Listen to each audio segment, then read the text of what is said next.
Idiots who can't speak aren't family. We're giving her to the hag. Get out. What on earth are you doing? I pushed past my defiant son and his wife, protectively hugging my granddaughter who was clutching her cheek in pain, glaring at them. The unrepentant couple continued to belittle their mute daughter. Unable to stand it anymore, I decided to raise my granddaughter myself and took her home. 10 years later, when we returned to our home country from overseas, my son and his wife showed up. We missed you. We're family, aren't we? Let's live together. Idiots aren't family. Please go back. My name is Margaret Patterson, a 60-year-old housewife. A few years ago, I lost my husband, and I've been living alone in a large house. I considered living with my son, Jack, and his wife, Mary, but I decided it would be better to live separately. For some reason, I just couldn't get along with my own child and his wife. Besides, I might end up helping out in the bar they run. My body isn't as agile as it used to be, and embarrassingly enough, I'm not good at customer service. If we were to live and work together, it would probably stress us both out. So I decided not to live together. Even after my husband passed away and I started living alone, Jack never suggested we live together. I appreciated that. I was finally free from child rearing and caring for my husband, so I decided to enjoy my time alone. But once I started living alone, it was lonelier than I had thought. I didn't have any hobbies or friends, as I had spent all my time on housework, child rearing, and caregiving. I spent every day watching reruns of TV dramas to pass the time. Even when I tried to establish new habits, they didn't last long. For me, living such a boring daily life, the presence of my two granddaughters was very significant. Emily, the eldest, is 10 years old, and the second daughter, Lily, is 6 years old. They're both very cute girls. Emily is beautiful and good at acting like an adult. On the other hand, Lily is a bit clumsy and quiet. She's often compared to her beautiful and mature older sister, and she feels lonely. I love both of them, but I was particularly on Lily's side. I could see that she seemed to be disliked by both her parents and Emily. My son and his wife, Jack and Mary, would bring my granddaughters to visit about once every 2 months. Grandma! Emily would run to me with an innocent smile. Her clothes were always new, and her long hair was always adorably done up.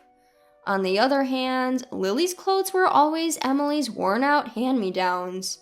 Her hair was also left untamed and messy. Lily loved to talk and was chatty since she started to speak. But recently, she became quieter, and unlike Emily's bright smile, Lily often looked down with a gloomy face. After greeting Emily with a "nice to see you," I crouched down in front of Lily and spoke to her. Lily dear, welcome. Thank you for coming. I prepared some of your favorite sweets today. Let's eat together. Grandma, what about my sweets? Of course, I have yours too. Let's go. As I held hands with the girls, Jack and Mary got out of the car and called out to me. Hey Mom, long time no see. Here's a souvenir. Oh, thank you. Have you two been well? Please, make yourselves at home. Thank you, Mother-in-law. I welcomed my son and my daughter-in-law and granddaughters into my house, served them tea and sweets, and entertained them. Jack and Mary would talk only with Emily and not pay any attention to Lily. Whenever I tried to speak to Lily, Emily would interrupt, or Jack and Mary would start a different topic. I was concerned about their attitude towards Lily, but I thought it best not to interfere too much and just kept an eye on them. However, I would later regret this approach. One day, I had plans to visit Jack and Mary's house and brought along some sweets that they and the girls liked. Upon arriving at their house, I reached out to ring the doorbell. Just then, I heard Jack yelling something from inside the house. Why don't you say something instead of just being quiet? I was shocked. As I reached for the front door, it opened easily. Without hesitation, I removed my shoes, and as I walked down the hallway, I could hear the voices coming from upstairs. You know it's because you don't talk at school that I'm being embarrassed, right? As I climbed the stairs, the shouting continued, followed by a sharp, dry sound. Upon opening the door from where the sound came, I found Jack and Mary scolding Lily, who was sitting on the floor, while Emily was waving her hand as if in pain. Lily was about to cry and holding her cheek, and Emily seemed to be in pain, waving her hand around. Hey, Lily, you got smacked by your sister, didn't you? How about saying it hurts? If you can't speak, you're no longer family. Get out. We'll send you to Hag's home. What the hell are you guys doing? I brushed aside my son and his wife and Emily, hugged Lily, who was sitting on the floor to protect her, and glared at them. The three of them were momentarily surprised, but quickly regained their composure. Mom, what are you doing barging in like that? You should have rang the doorbell first. That's right, Margaret. Aren't you rude? What's rude is what you guys are doing. Surrounding and berating a little girl? Jack, aren't you a father? Aren't you ashamed to mistreat your child? And Emily, why did you hit your sister? For the first time, I scolded Emily loudly. She seemed scared for a moment, but lowered her head and said, "'Cause..." Mary pulled Emily towards her, hugged her, and glared at me. "Please don't blame Emily." I glared back without backing down. Protecting Emily, who hit her sister, is not the right response for a mother. Jack, who was watching, pointed at me and yelled, "Mom, what are you thinking? Get away from that idiot." The idiots are you guys. Apologize to Lily. Huh? Who's going to apologize? Neither Jack, Mary, nor Emily seemed to show any remorse and relentlessly insulted Lily. Lily, who was in my arms, was grabbing my clothes weakly with a vacant look on her face. Had they been doing this to her all along? Before I could think, I lifted Lily and declared, "I will take care of Lily. I can't leave her here." Leaving the three stunned people behind, I stormed out of the room. After standing still for a while, Jack came running up with a smirk on his face. "Thanks, Mom. I didn't know how to handle this mute." As I was stunned by my son's words, Mary appeared from behind. She was holding a tattered little carry-on bag and a backpack. "This is Lily's stuff. Please take care of the rest," Mary said, passing the bags roughly to me. Both Lily and I were speechless, looking up at the faces of my son and my daughter-in-law. They were clearly pleased that Lily was leaving their home. Astonished, I left their house without saying a word. In silence, I returned home and took off Lily's shoes at the entrance. Then she sniffled. Looking at Lily's face, I saw her biting her lip with tears streaming down. I hugged Lily, gently patting her on the back. "Lily, it's been hard on you. I'm sorry I couldn't help you until now. But it's going to be okay. Grandma is on your side now. I will protect you." From that day, Lily and I started living together. Because of the hurt she'd experienced from her parents, she stopped speaking. Even a simple good morning seemed impossible for her to vocalize. Her teacher told me that she had been unable to communicate with her classmates or teachers at school. Worried, I took her to the hospital for a medical checkup. Lily was diagnosed with selective mutism. The doctor speculated that the extreme stress she had suffered from her parents and sister had caused severe anxiety and fear, making her unable to speak even if she tried. The doctor reassured me that as she got used to her new environment, she would gradually be able to speak again. On the way home from the hospital, I bought Lily a cute notebook and a pen. "Listen, Lily, if you have something you want to tell me or anyone else, write it in this notebook. Draw pictures or write words. Then try to voice the words you wrote, even just a little at a time, okay?" Lily quickly opened the notebook and began writing with the pen. As I silently watched, she showed me the page she had been writing on. On it were the words, "Thank you, Grandma," along with a sketch of my face. Lily opened her mouth and tried to say, The, but she couldn't get the words out and looked down, disappointed. "Lily, you're doing great. Keep it up one step at a time. Well done. Gold star for you." As I patted her head, Lily looked up and managed a faint smile.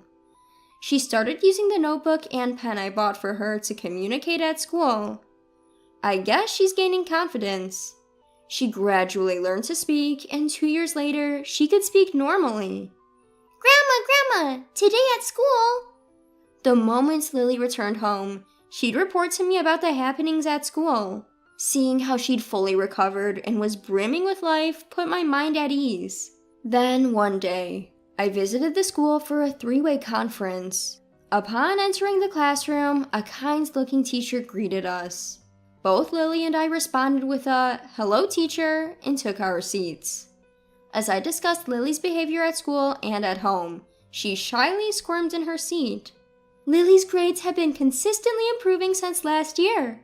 Take a look at this," the teacher said, showing us her report card.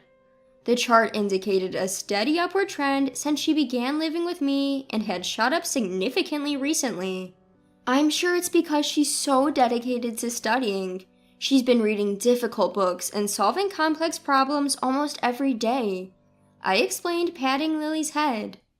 Ever since she learned to speak, she'd been passionate about studying.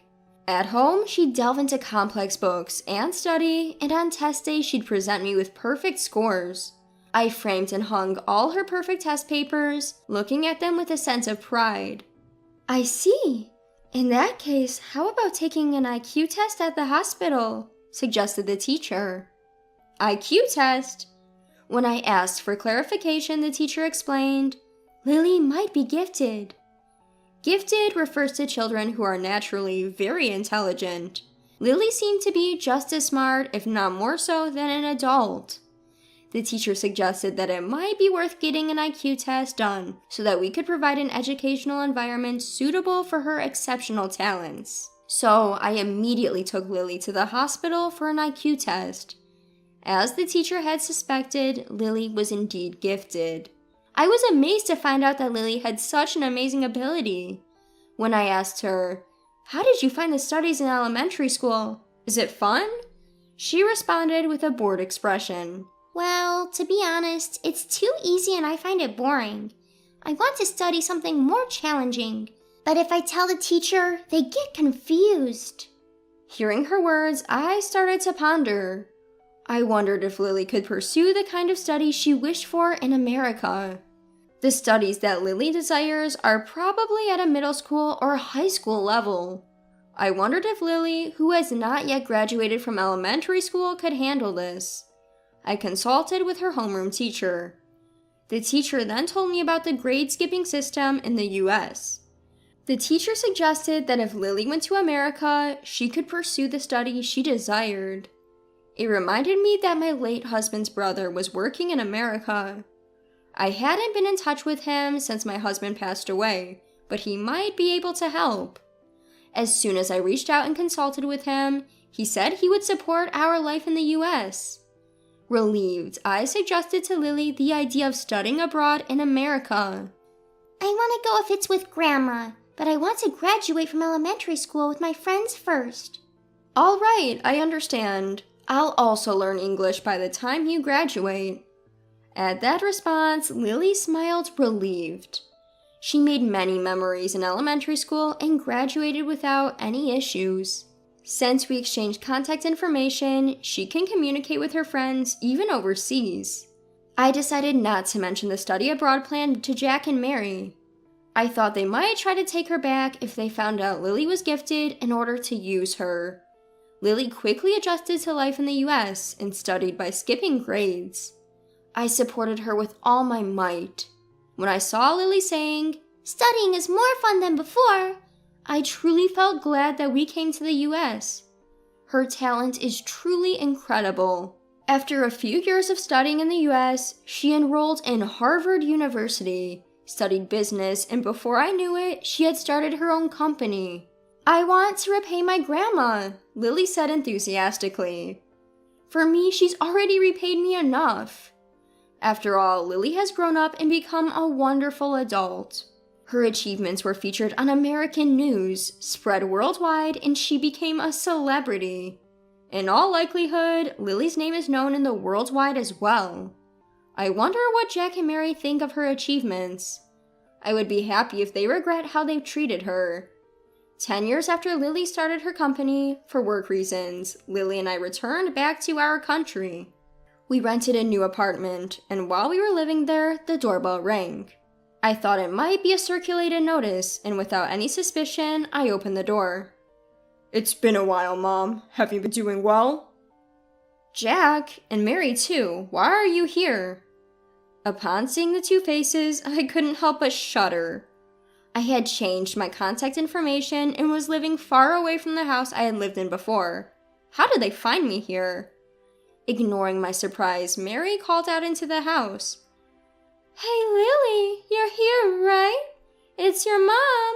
I've come to see you after such a long time." "What do you want? Please don't approach my daughter." "Don't be cold, Mom. We are Lily's parents after all." "That's right, Mother-in-law. Lily's here, right? Please let us meet her." "Wait, don't just barge in like that." Without giving me a chance to stop them, the two of them pushed past me and entered the house. As I was trying to stop them, Lily peeked out from the living room. "What's wrong, Grandma?" "Wait, what?" Lily, too, seemed surprised by the sudden visitors. I awkwardly turned my face away. On the other hand, my son and his wife seemed delighted to finally see Lily. "Oh, Lily, I've missed you. You've grown so much." As Mary reached out to hug her, Lily brushed off her arms. "If you want to talk, I'll listen in the living room. I'll prepare some tea, so please wait on the sofa." With a cold statement, Lily began preparing tea in the kitchen. Jack and Mary unreservedly plopped themselves down on the sofa and started reminiscing with her one-sidedly. Growing concerned, I called out to Lily. She winked at me, signaling to leave it to her. When I sat down opposite them, I was immediately confronted with the main issue. The pub my son and his wife were running had gone out of business due to poor management. Their older daughter Emily had also gone off the grid since she started working, and they had no idea what she was doing or where she was now. Jack and Mary, having lost their jobs, were currently living in poverty and had no idea when they would run out of savings. "Hey, Lily, would you consider supporting us? You ran away from home at 6, but until then, we raised you. You should pay your respects." "Lily, you must have felt lonely not being able to see us all this time, right? But let's live together from now on. Let's create memories as a family, making up for the time we were apart." I couldn't stand to watch my son and his wife pathetically pleading with Lily. While it pains me to say this about my own son, I just can't understand how he turned out this way. Where did I go wrong in raising him? Lost in my own guilt, I was snapped back to reality by Lily's voice. "Idiots aren't my family. My only family is Grandma. Please see yourselves out." She wore a cool smile I had never seen before. "But Lily..." "Wait, please." Regardless of their pleas to live together, Lily didn't budge. She forcefully pushed them out the front door, locking it with a definitive click. Looking out the window, I could see my son and my daughter-in-law slinking away with slumped shoulders. "Grandma..." "What is it, dear?" "Should we move?" With those words, she laughed. She apparently had been secretly planning to build a house for us to live in together. She designed it with accessibility in mind for my sake. "Thank you, Lily." As I thanked her, she blushed and gave an embarrassed laugh.